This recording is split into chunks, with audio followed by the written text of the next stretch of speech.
सभी साथियों को मेरा प्यार भरा नमस्कार। और कैसे हैं आप सभी लोग? उम्मीद करता हूं अच्छे हैं, मस्त हैं, स्वस्थ हैं और ईश्वर से यही दुआ करता हूं कि सदा आप खुश रहें। आज जो अपने देखेंगे संत संप्रदाय के बारे में पढ़ेंगे। हमने लोक देवता पढ़ लिया, लोक देवियां जो थी वो भी पढ़ ली। तो आज अपना कौन सा टॉपिक रहेगा? संत संप्रदाय। कौन सा टॉपिक? संत संप्रदाय।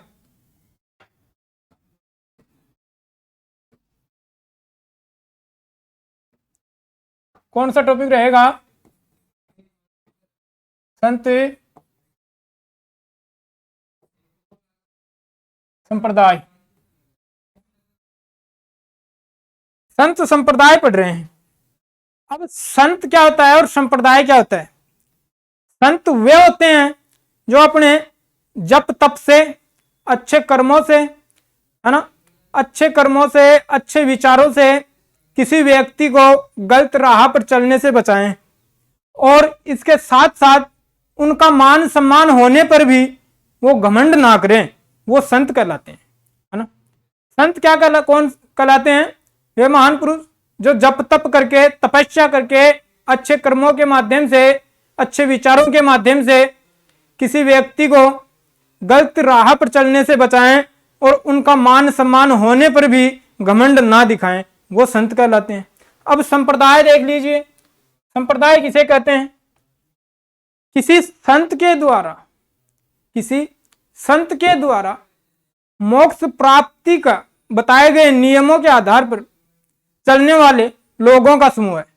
जैसे जसनाथ जी ने 36 नियम बताए और इनके नियमों को आधार पर चलने वाले लोगों का समूह है, इनका संप्रदाय हो गया। एक आता भक्ति। भक्ति भी समझा देता हूं। एक शब्द आता है अपना भक्ति। अब भक्ति किसे कहते हैं? मोक्ष प्राप्ति के लिए किसी व्यक्ति के द्वारा किसी देवालय में या किसी स्थान पर किया गया जप तप ही उसकी भक्ति कहलाती है।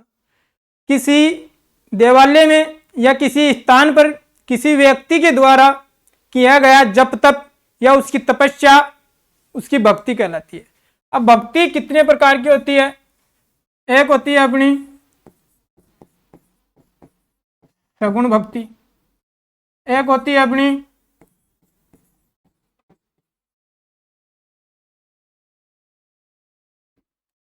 निर्गुण भक्ति,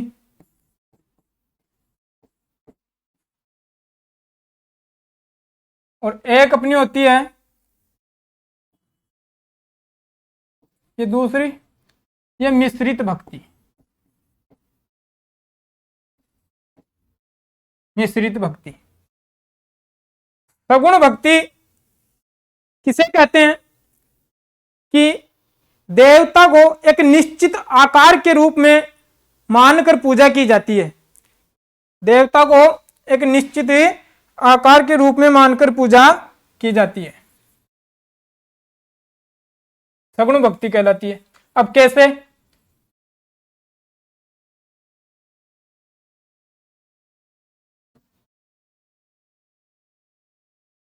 यहां पहले लिख देता हूं, संत किसे कहते हैं, है ना।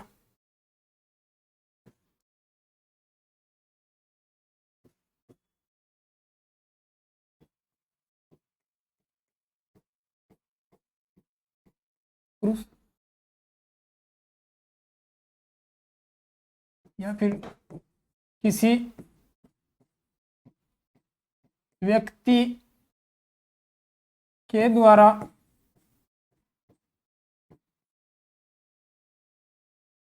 जप तप करके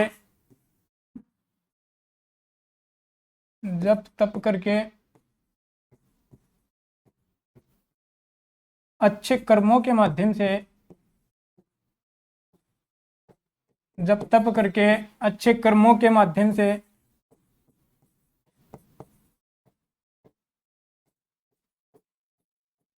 व्यक्ति को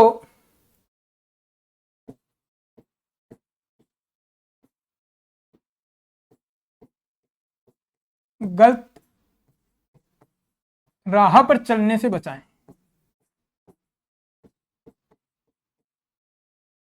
चलने से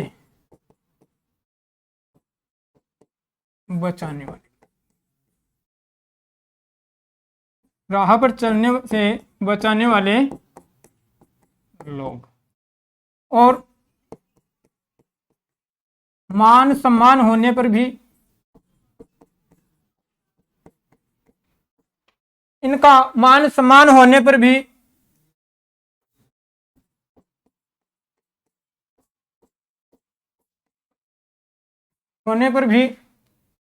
घमंड ना करें।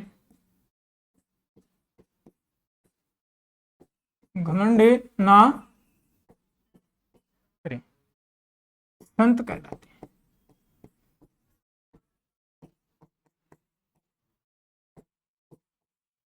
समझ रहे हैं? किसी महान पुरुष या किसी व्यक्ति के द्वारा जप तप करके अच्छे कर्मों के माध्यम से व्यक्ति को गलत राह पर चलने से बचाने वाले लोग, और मान सम्मान होने पर भी घमंड ना करें, और संत कहलाते हैं। संप्रदाय देख लीजिए।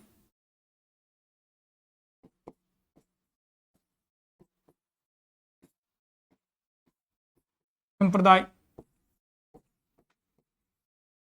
किसी संत द्वारा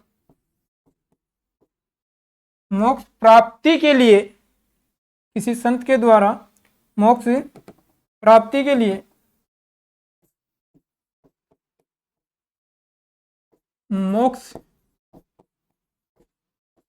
प्राप्ति के लिए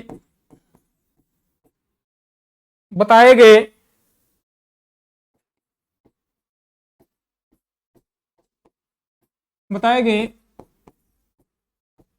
नियमों पर, मोक्ष प्राप्ति के लिए बताए गए नियमों पर चलने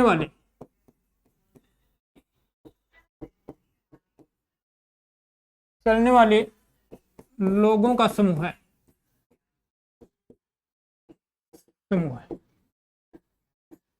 संप्रदाय कहलाता है।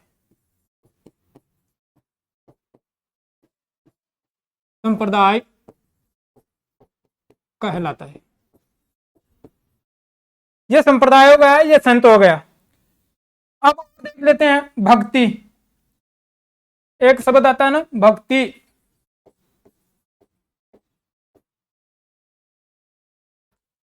किसी व्यक्ति के द्वारा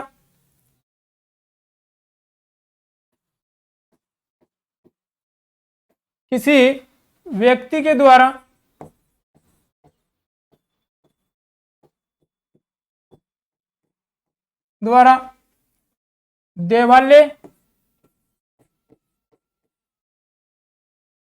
या किसी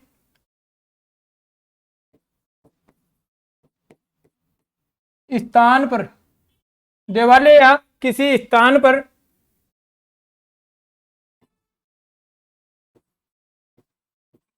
किया गया जप तप, जप तप भक्ति कहलाती है। भक्ति कहलाती है।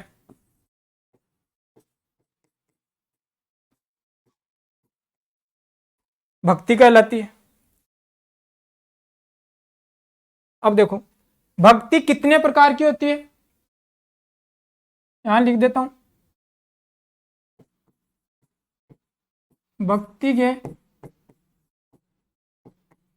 प्रकार,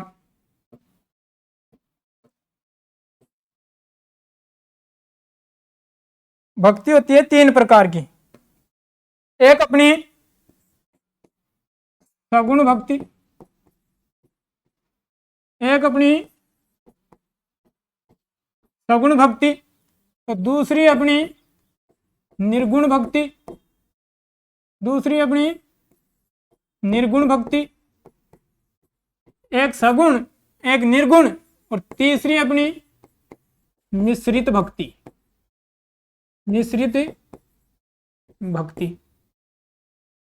एक सगुण भक्ति हो गई, एक निर्गुण भक्ति हो गई, एक मिश्रित भक्ति हो गई।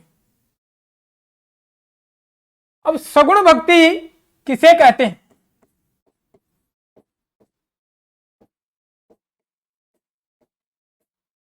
सगुण भक्ति देवता को एक निश्चित आकार के रूप में मानकर पूजा की जाती है, सगुण भक्ति कहलाती है। क्या मैं यहां लिख सकता हूं किसी व्यक्ति के द्वारा किसी व्यक्ति के द्वारा देवता को एक निश्चित आकार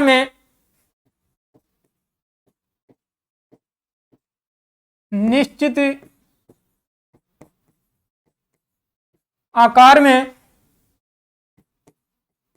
मानकर पूजा की जाती है।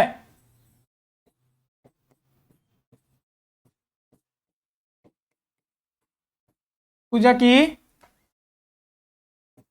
जाती है, सगुण भक्ति कहलाती है।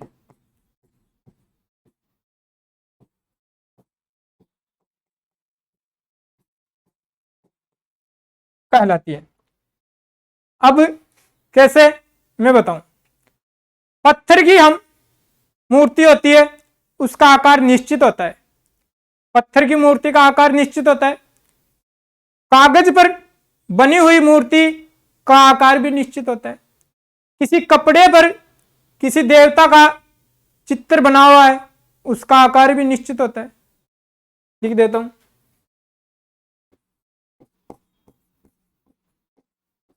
जैसे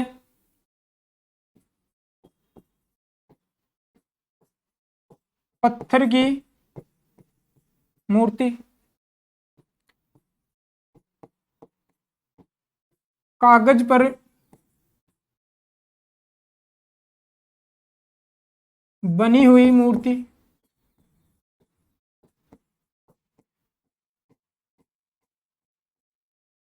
समझ रहे हैं?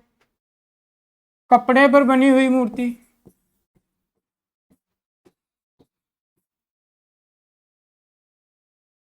कपड़े पर बना हुआ चित्र, बना हुआ चित्र,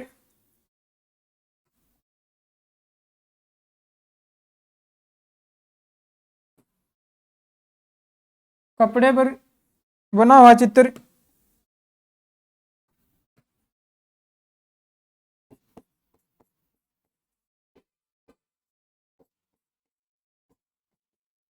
बना हुआ चित्र। इसके बाद में मैं कहूं कपड़े पर बना हुआ चित्र,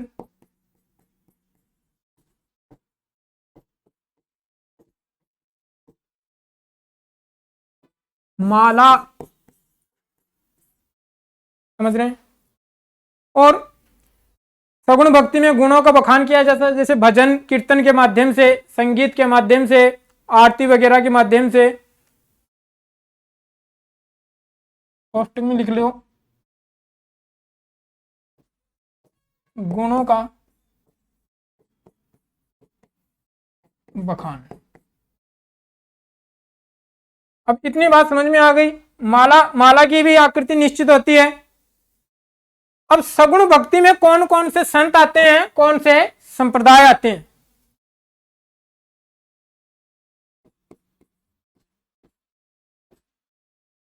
मीराबाई,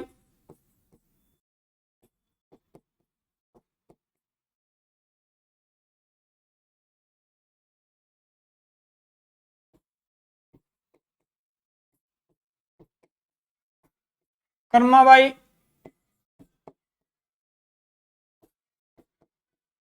रानीबाई,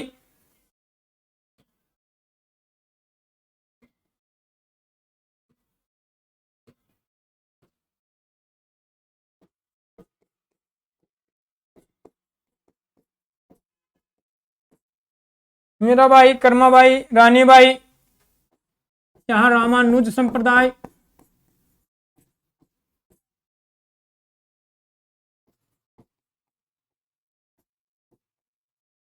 रामानुज संप्रदाय के बाद में एक आता है वल्लभ संप्रदाय। वल्लभ संप्रदाय। एक आता है निम्बारक संप्रदाय।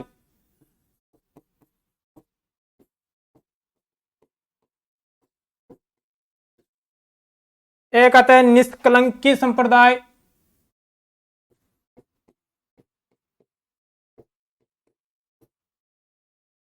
निष्कलंकी संप्रदाय। एक आता है गौड़ संप्रदाय।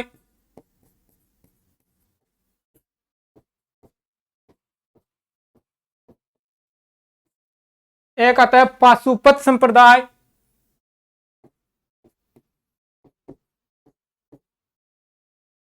पाशुपत और चरणदासी संप्रदाय। चरणदासी संप्रदाय।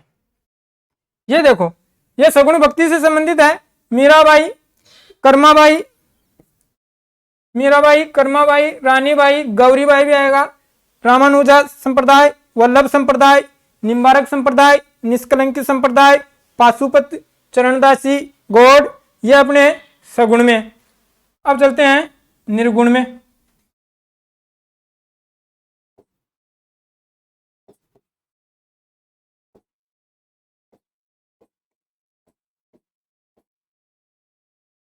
निर्गुण भक्ति किसे कहते हैं? इसमें आकार निश्चित नहीं होता। उसमें सगुण भक्ति में किसी देवता को एक निश्चित आकार में मानकर पूजा की जाती है। इसमें देवता का आकार निश्चित नहीं होता। देवता का आकार निश्चित नहीं होता।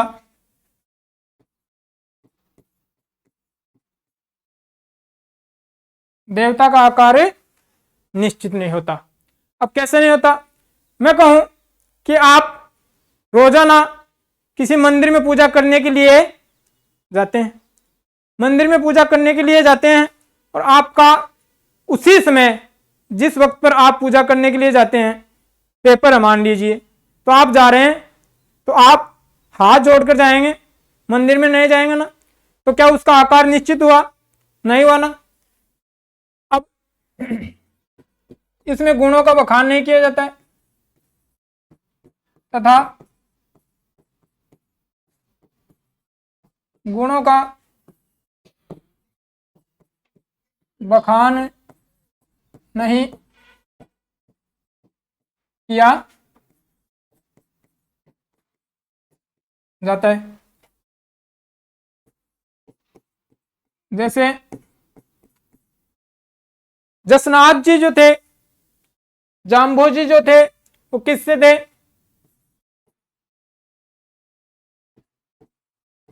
विश्नोई संप्रदाय।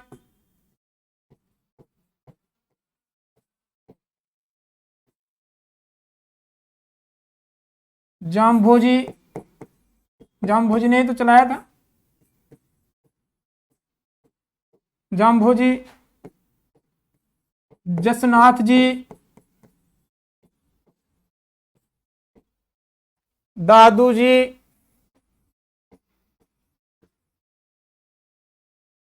दादू जी, दादू जी के बाद में एक अपना आता है निरंजनी संप्रदाय।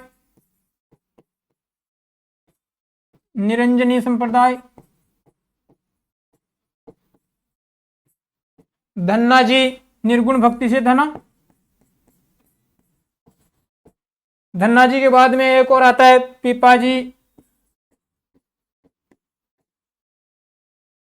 पीपा जी के बाद में एक और लिख लीजिए, लालदास जी।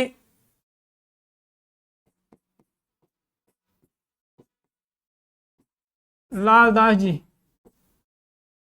ये जो है ये निर्गुण भक्ति से हैं।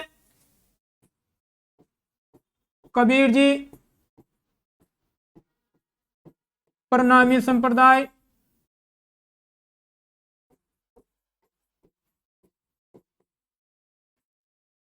आदि। कभी कभार सीधा प्रश्न पूछ लिया जाता है कि निम्न में से किस संप्रदाय, जो संप्रदाय दे देता है, और निर्गुण भक्ति से किस संप्रदाय का संबंध है। तब अपना उत्तर देखो यहां से सीधा सीधा निकल के आ जाएगा। सगुण में पूछे तो पहले बता दिए, निर्गुण में ये आ गए। एक होती है मिश्रित भक्ति। अब मिश्रित भक्ति ये देख लेते हैं।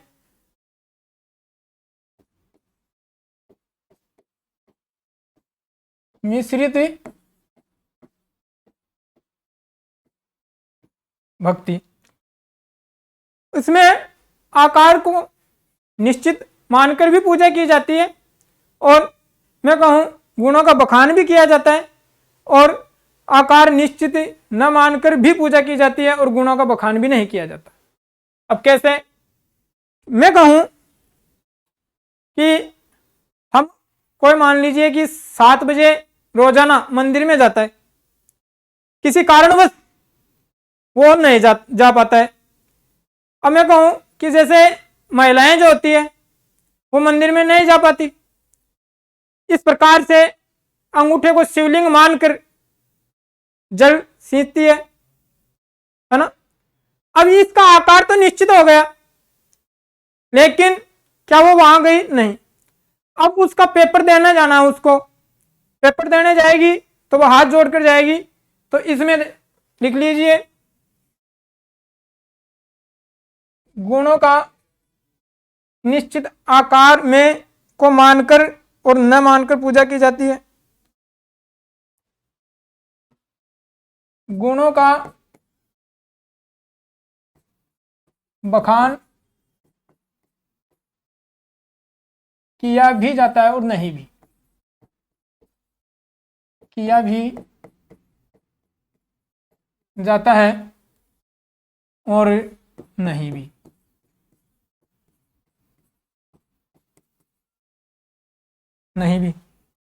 आकार को निश्चित रूप में मानकर पूजा की भी जाती है और नहीं भी। आकार को निश्चित मानकर पूजा की भी जाती है और नहीं। अब कैसे?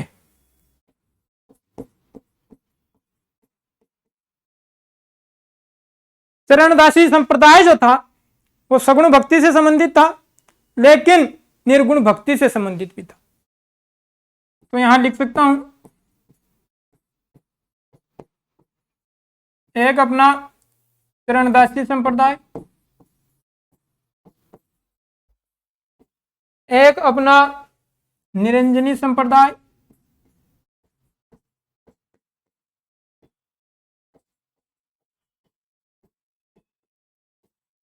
एक अपना निष्कलंकी संप्रदाय।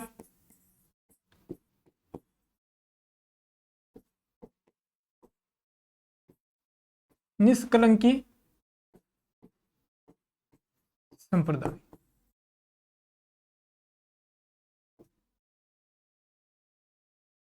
अब मैं कहूं कि भक्ति पढ़ रहे हैं, भक्ति का सर्वप्रथम उल्लेख हमें कहां मिलता है? भक्ति का सर्वप्रथम उल्लेख हमें कहां मिलता है? तब अपना उत्तर क्या निकल के आएगा? भक्ति का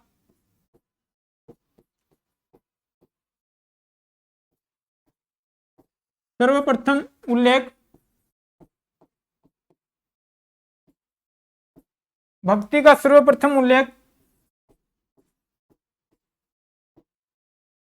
सिंधु घाटी सभ्यता में मिलता है।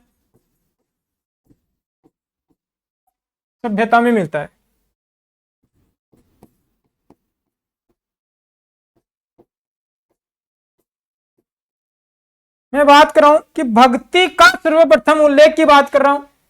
भक्ति का सर्वप्रथम उल्लेख अपने कहां मिलता है? सिंधु घाटी सभ्यता में। लेकिन भक्ति आंदोलन की शुरुआत 14वीं और 15वीं शताब्दी में होती है सर्वप्रथम। यहां लिख देता हूं। भक्ति आंदोलन की शुरुआत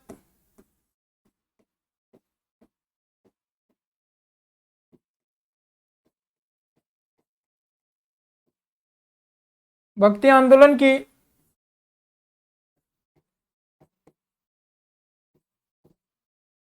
शुरुआत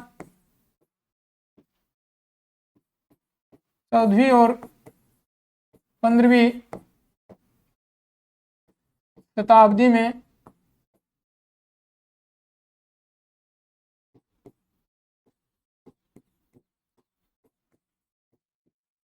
होती है। भक्ति आंदोलन की शुरुआत 14वीं और 15वीं शताब्दी में होती है। अपने भारत में, दक्षिण भारत में सबसे पहले भक्ति आंदोलन की शुरुआत हुई थी। उसके बाद में दक्षिण भारत से उत्तर भारत में कौन लेके आए? रामानंद जी। राजस्थान का मैप जो है वो अपने भारत के मैप में देखें तो उत्तर में आता है।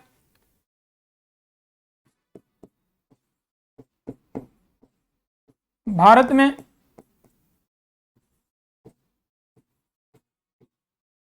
भक्ति आंदोलन की शुरुआत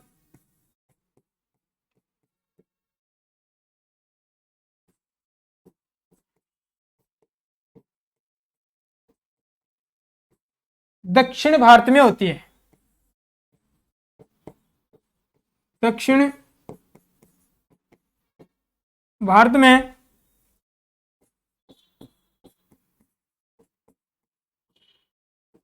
होती है। अब दक्षिण भारत से अपने उत्तर भारत में आई। उत्तर भारत में आई तो अपना जो राजस्थान का मैप जो है वो भी उत्तर भारत में है। तो उत्तर भारत में लेकर कौन आया? लेकर आने वाले बंदे का नाम था रामानंद जी। दक्षिण भारत में होती है। दक्षिण भारत से उत्तरी भारत में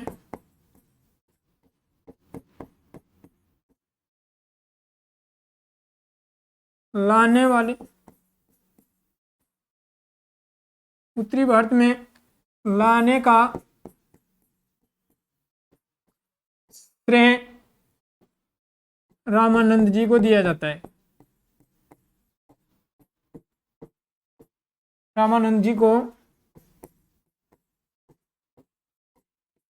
दिया जाता है। भक्ति शब्द का उल्लेख श्रीमद् भागवत कथा में भी मिलता है और सतपथ ग्रंथ में भी मिलता है। भक्ति ग्रंथ का उल्लेख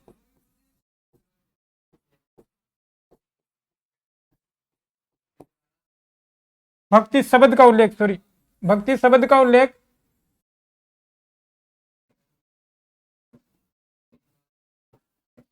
भक्ति शब्द का उल्लेख भक्ति शब्द का उल्लेख श्रीमद्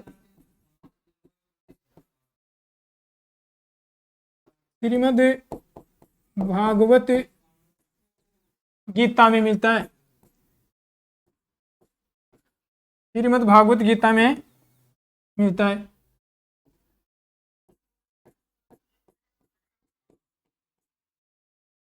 गीता में मिलता है।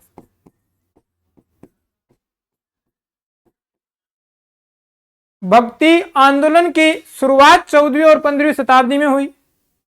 समझ रहे हैं? भक्ति आंदोलन भारत में, भक्ति आंदोलन की शुरुआत हुई थी अपने दक्षिणी भारत में। दक्षिणी भारत में शुरुआत हुई, लेकिन दक्षिण भारत से उत्तर भारत में लाने वाला बंदा कौन था? रामानंद जी। उत्तरी भारत में लाने वाला बंदा कौन था? रामानंद जी। भक्ति शब्द का उल्लेख श्रीमद् भागवत गीता में मिलता है। अब देखो, अपने भारत में धर्म को 3 भागों में बांटा गया है। भारत में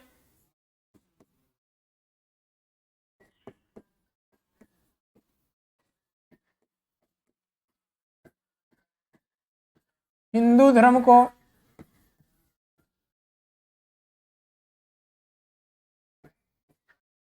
भारत में हिंदू धर्म को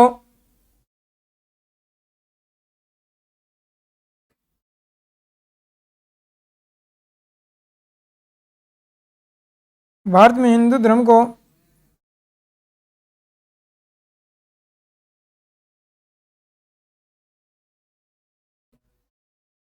भारत में हिंदू धर्म को 3 भागों में बांटा गया है।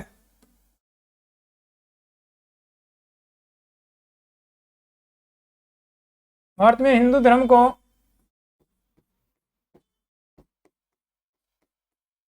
3 भागों में बांटा गया है।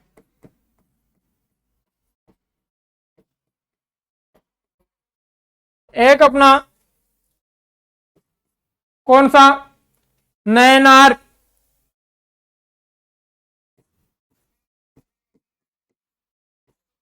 या आरडीआर, नयनार या आरडीआर। दूसरा अपना आलवार या भागवत। तीसरा अपना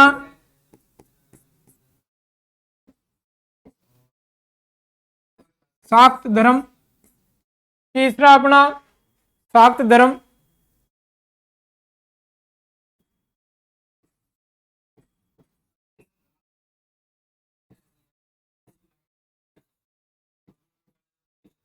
शाक्त धर्म। अब देखते हैं नयनार या आड़ियार धर्म, दूसरा आलवार भागवत धर्म, एक अपना शाक्त धर्म।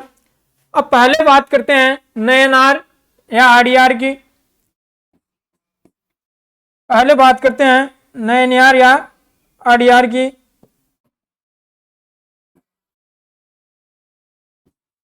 नयनार या आड़ियार की। नयनार या फिर आड़ियार।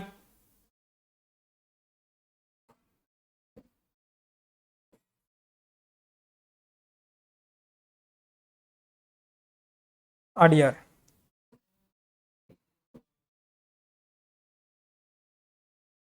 अब यहां देखो नयनार या आड़ियार।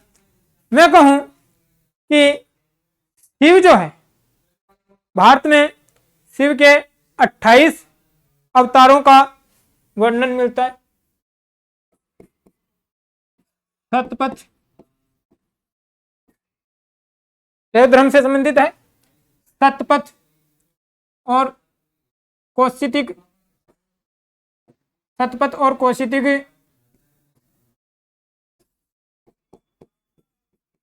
और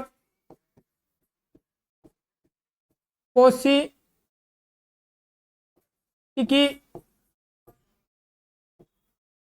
ग्रंथ में शिव के 28 अवतार, शिव के 28 अवतारों का वर्णन मिलता है।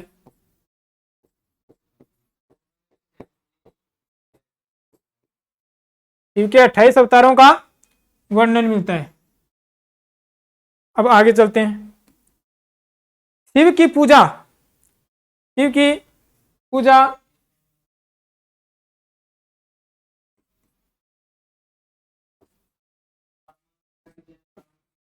सर्वप्रथम शिव पूजा का उल्लेख, सर्वप्रथम शिव पूजा का, सर्वप्रथम शिव पूजा का उल्लेख सिंधु घाटी सभ्यता में मिलता है।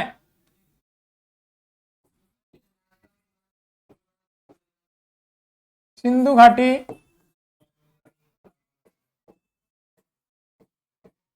सभ्यता में मिलता है।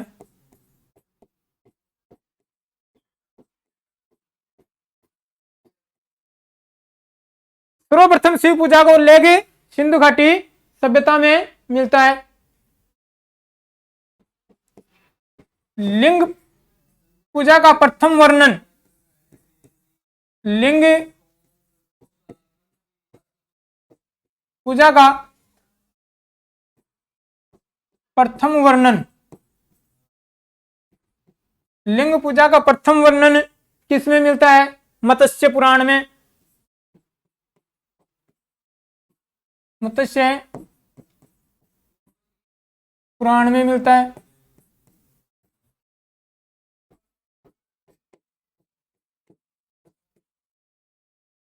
लिंग पूजा का प्रथम वर्णन मत्स्य पुराण में और शिव पूजा का उल्लेख सिंधु घाटी सभ्यता में। ऋग्वेद में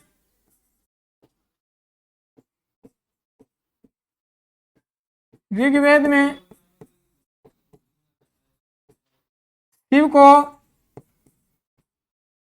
रुद्र रूप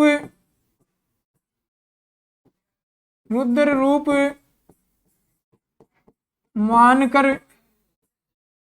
पूजा की जाती थी।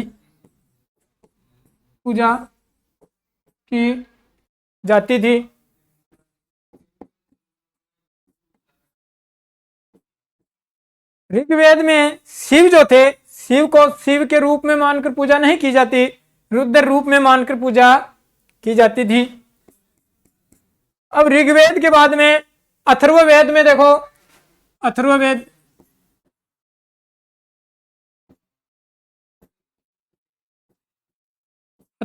में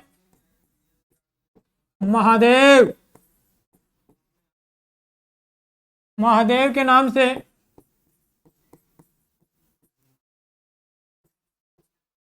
पूजा की जाती थी।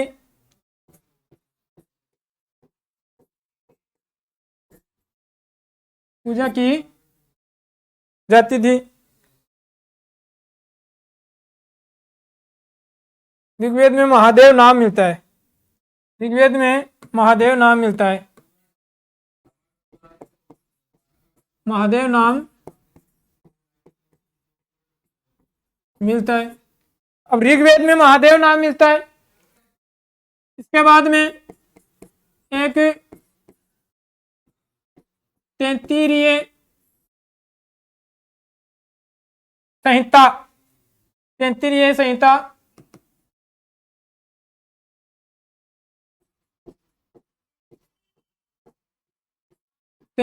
संहिता में क्या नाम मिलता है? शिव नाम मिलता है।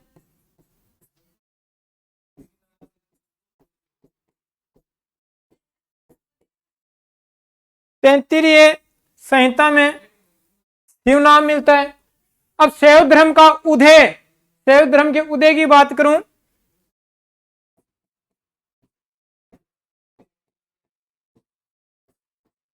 शैव धर्म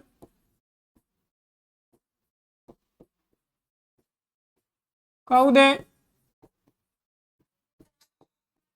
तुंग सातवाहन वंश में होता है।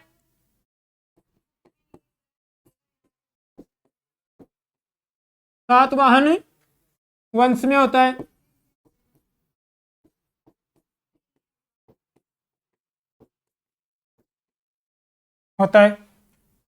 अब आगे चलते हैं। भारत में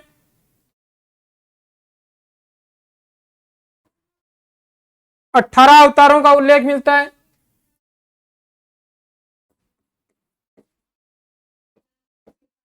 भारत में जो शैव धर्म जो है इसकी 12 शाखाएं हैं और शिव के 18 अवतारों का उल्लेख मिलता है। भारत में शिव के 18 अवतारों का उल्लेख मिलता है।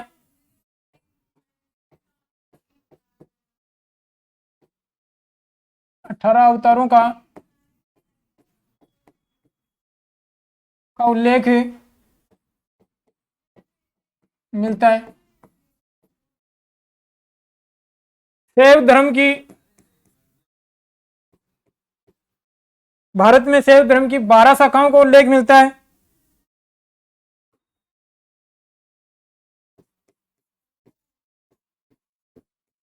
भारत में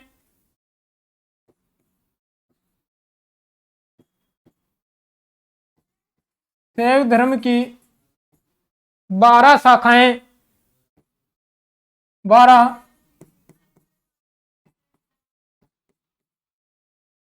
शाखाओं का उल्लेख मिलता है। 12 शाखाओं का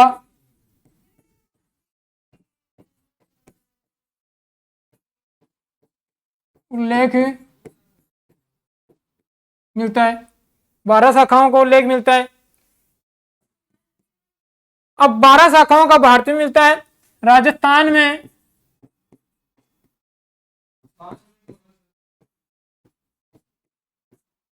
3 शाखाओं का, 12 में से 3 शाखाओं का उल्लेख अपने राजस्थान में मिलता है। राजस्थान में 3 शाखाओं का उल्लेख मिलता है।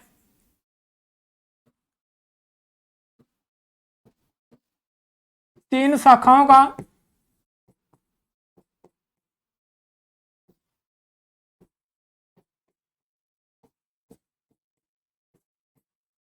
उल्लेख मिलता है। एक अपनी महानाथी शाखा,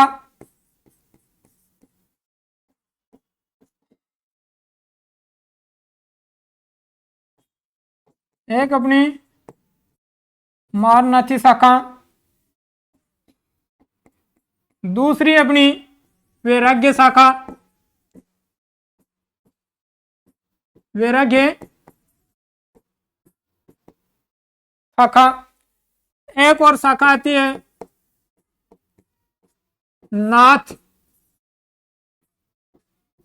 नाथ शाखा। अब देखो,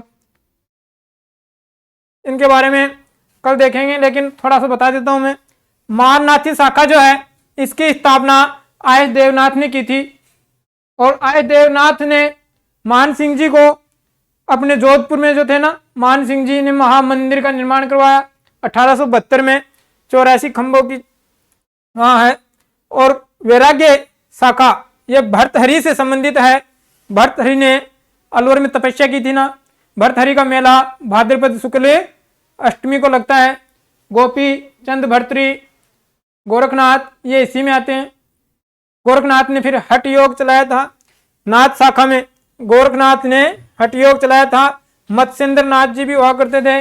मत्स्येंद्र, फिर जालंधर जी ने जालोर में इनकी शाखा स्थापित की। अब कल पढ़ेंगे, आज इतना ही काफी है। अब मिलेंगे अगली क्लास में।